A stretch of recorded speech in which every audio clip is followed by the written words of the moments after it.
Margaret Koolman here of Soul Astrology.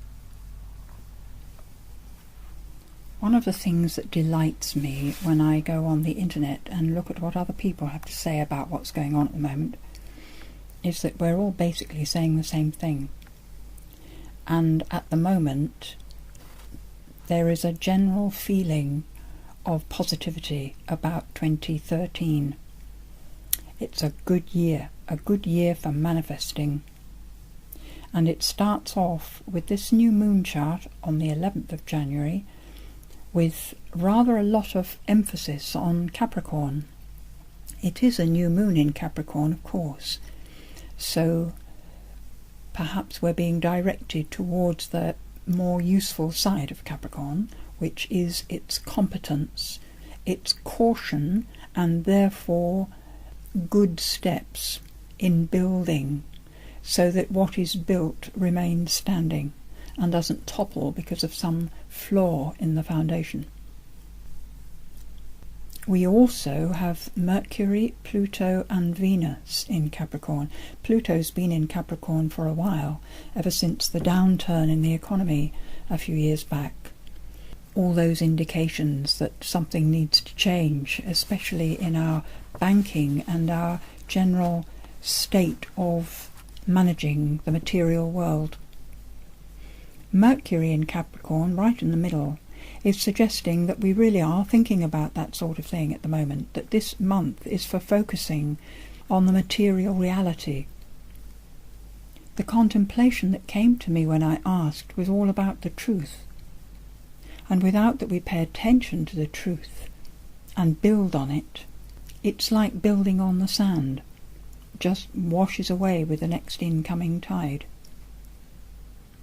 So here we are, focusing and talking about what it is we mean to do, what our goals might be, what we wish to achieve, and being able to see at the same time what the steps might be towards that achievement. This seeing what will work is coming from the connection, I think, between Saturn and Pluto. That green and blue triangle that you can see, Saturn to Pluto and then Pluto to Chiron. And Pluto's pretty close to Venus, who is sextiling Neptune. So really that's 5 planets linking together in really positive, supportive ways. The Chiron in there as part of the pattern suggests that we are dealing with old wounds.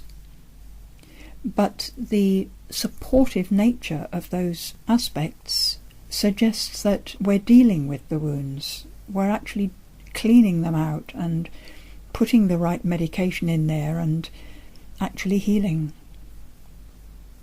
What is being healed?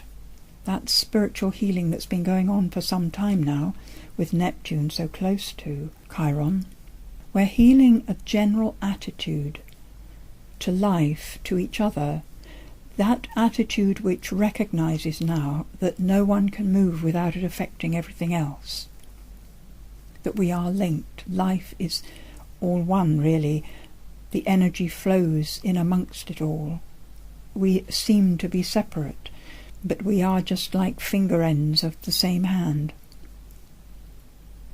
So the Neptune and Chiron in Pisces is the healing of that rift, where we see that separation is just an error, that in truth there is no separation.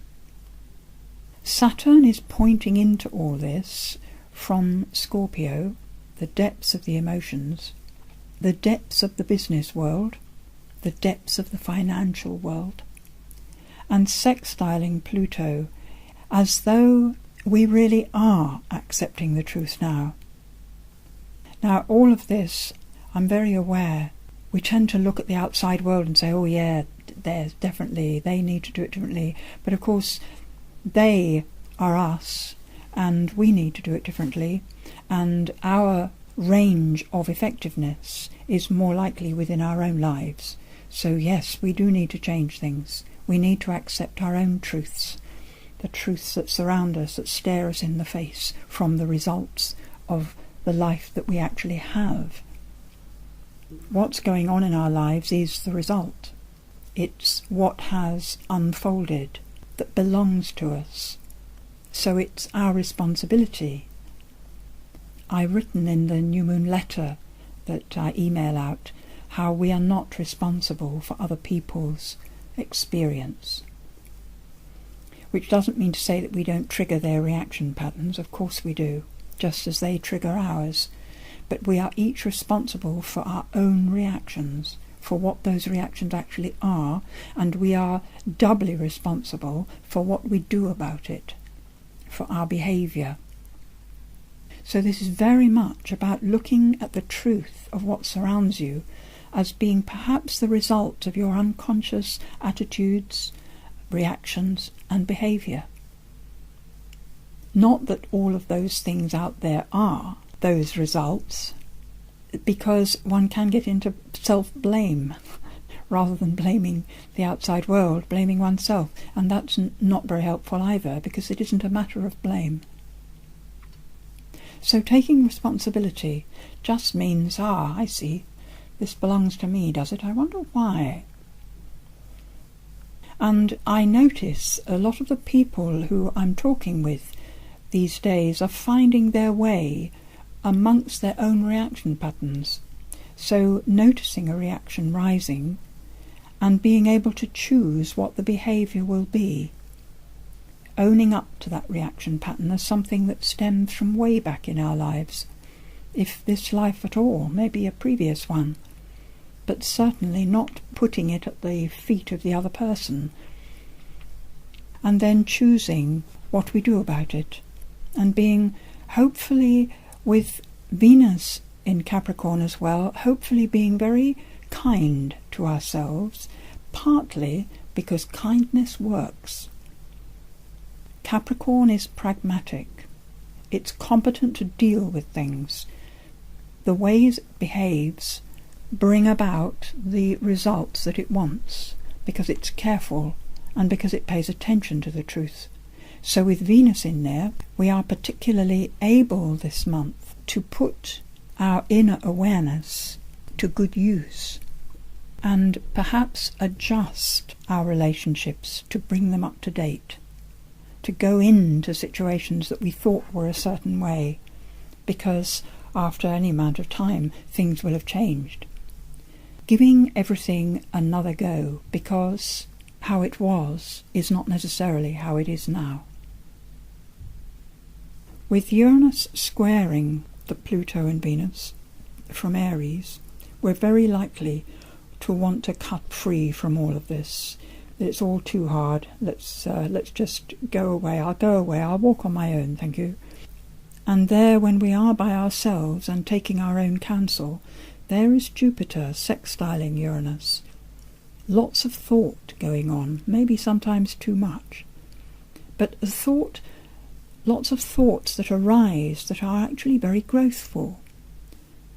So being by ourselves and pondering on things is not a bad idea, as long as we don't cut ourselves off from the relationships. It could become a way of escaping because it feels more comfortable to be by oneself.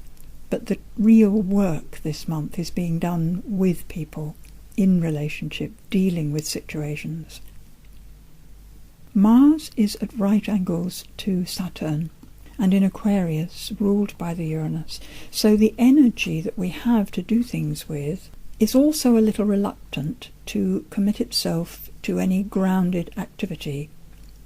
Squaring Saturn, it could be that our desire to be free and autonomous has us spinning away from actually doing the things which we talk about doing.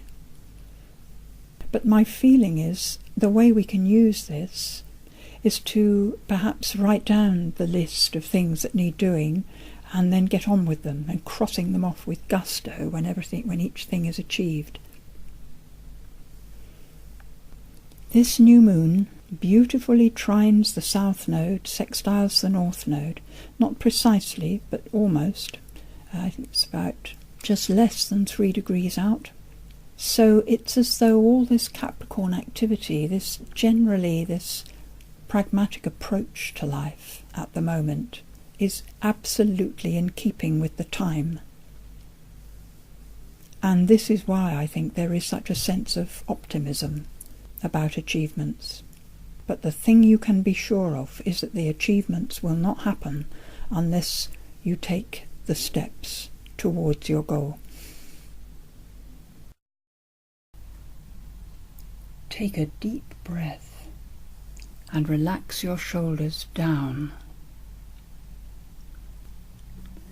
Truth is not a burden to carry like a yoke across your neck. Truth is a beauty, a diamond of intense and ecstatic light. Truth is the steady ground that grows grass, trees, vegetables. Truth is the blue sky with invisible stars beyond. Clouds of emotion and worry obscure it. Definitions and ideals confuse its purity. Truth is not known facts. It is the light within which the fact of the moment is held. To search for the truth is to look towards light. To love the truth is to fill the heart and mind with light. The light guides even in greatest darkness. Confusion is the state of forgetting that we cannot always understand or know what the truth will reveal before the mist clears. Let go of your need to know, and truth will reveal its beauty in everything.